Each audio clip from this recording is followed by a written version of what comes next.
ওরে শোন শোন, তোকে একটা গপ্প বলি, শোন। আয় বস বস। শোন, 3 বন্ধু ছিল, রাম, শ্যাম আর যদু।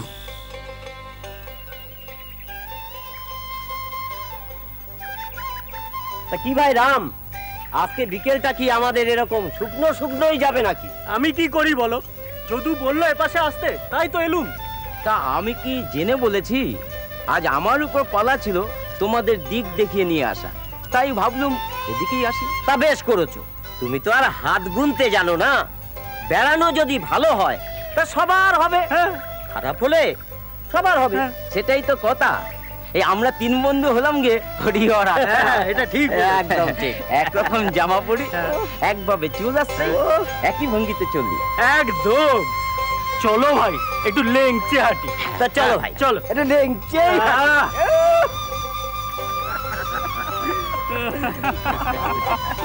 আচ্ছা রাম ভাই, যদু ভাই, আমার মনে একটা প্রশ্ন যাচ্ছে। কি?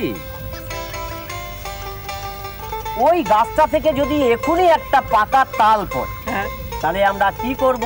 ঠিক। কেন? 3 জনে ভাগ করে খাবো। এটা ঠিক বলেছে, বড় ভাব আমাদের। একেবারে এক আত্মা। আমি একটা নারকেল গাছ দেখেছি। আমিও দেখেছি। এই আমি একটা পাখি দেখলাম। আমিও দেখলাম। হ্যাঁ, এইবার হচ্ছে আসল গপ্পের শুরু। এই যে 3 বন্ধু, এদের 3 জনার সামনে এমন কোনো প্রস্তাব বা প্রেরণা নেই যাতে করে তারা সুখ লোভে বা ভোগ কামনায় পার্থক্য জ্ঞানের সুযোগ পায়। কারণ পাকা আমটি পড়লে 3 জনের সামনেই পড়বে। হ্যাঁ, গাছ পাখি 3 জনেই একসঙ্গে দেখছে। হ্যাঁ, এইবার দেখ কি হয়। না, আজ নিরানন্দেই কাটলো, কোনো ঘটনা ঘটলো না। আমার তোমাদের দুজনের জন্য মন খারাপ লাগছে। আরে আমি সব সহ্য করে নেব, কিন্তু তোমাদের জন্য হয়েছে কি আমার ভারী কষ্ট। আমার নিজেকে বড় দোষী মনে হচ্ছে। কেন যে তোমাদের দুজনকে এদিক পানে টেনে আনলুম। আরে ওই তো ওখান থেকে গান বাজনার আওয়াজ ভেসে আসছে যেন। ঠিক, তবে এতই খারাপ কপাল আমাদের হবে? আরে এই তো আনন্দ কানন। কে বলেছে আমাদের নিরানন্দে কাটবে? আহা, আনন্দে আমার বুক ভরে গেল। কিছু মজা তো পাওয়া যাবে। দাঁড়াও, ঢোকার রাস্তাটা কোন দিকে দেখি।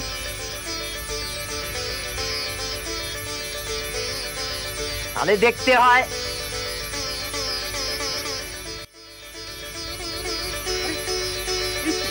এদিক কি? বাহ, ভারী মজা তো, সবাই আনন্দ করছে।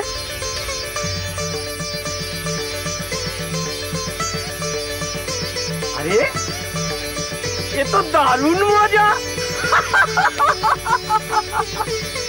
বাহ, নিশ্চয়ই দারুণ কিছু।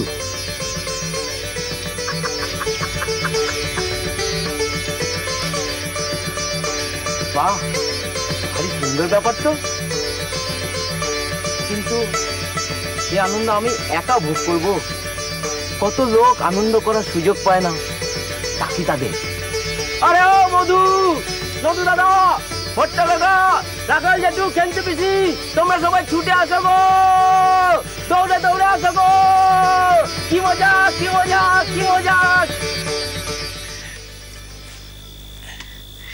কি রে, এবার বল দেখিনি, রাম আর শ্যামের থেকে যদু কেন আলাদা?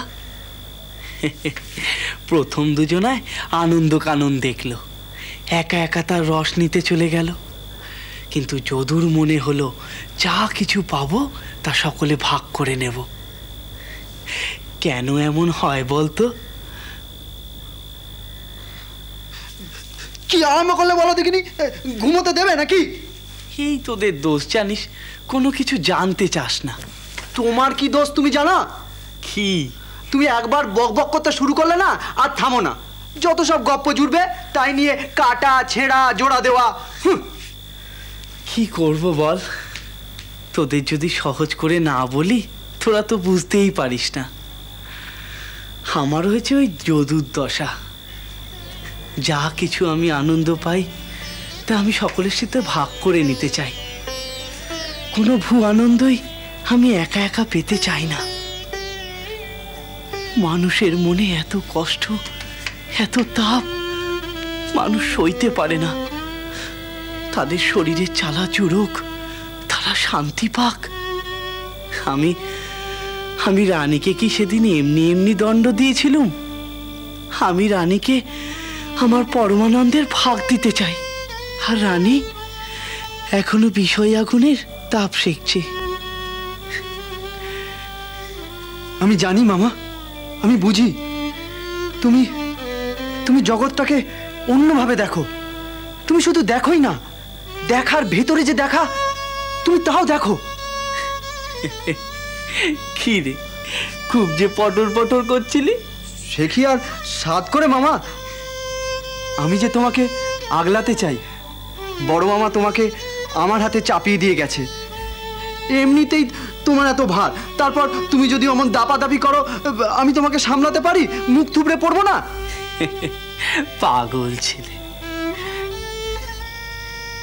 वंदे वृंदावन गुरुं कृष्ण कमल लोचनम पीताम्बरं घनश्यामं वनमाला विभूषितं श्यामं शान्तं द्विभुजं त्रिभुजं मुरलीधरं रोचितं तिलकं भाले हेव्रतं मण्डलाकृतं तरुणादित्यशङ्काशं कुण्डलाभ्यं विराजितं श्रीदाम दामुष्वलस्तोक कृष्णार्चना प्रीतं गोपीवल्लभमुद्धस्तं राधिका प्राणवल्लभम्।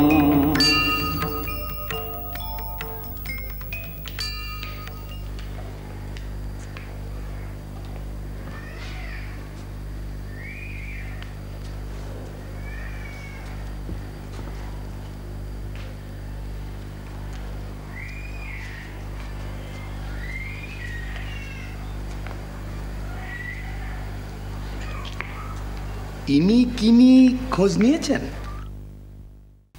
অধীত শাস্ত্রজ্ঞানের কারণেই হোক বা ঈশ্বরের অনুগ্রহেই হোক, আমি কারো ধর্মাচরণে দোষ ধরলে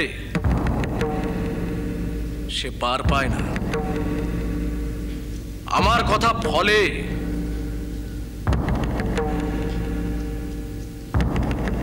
লোকে আমায় বাকসিদ্ধ বলে।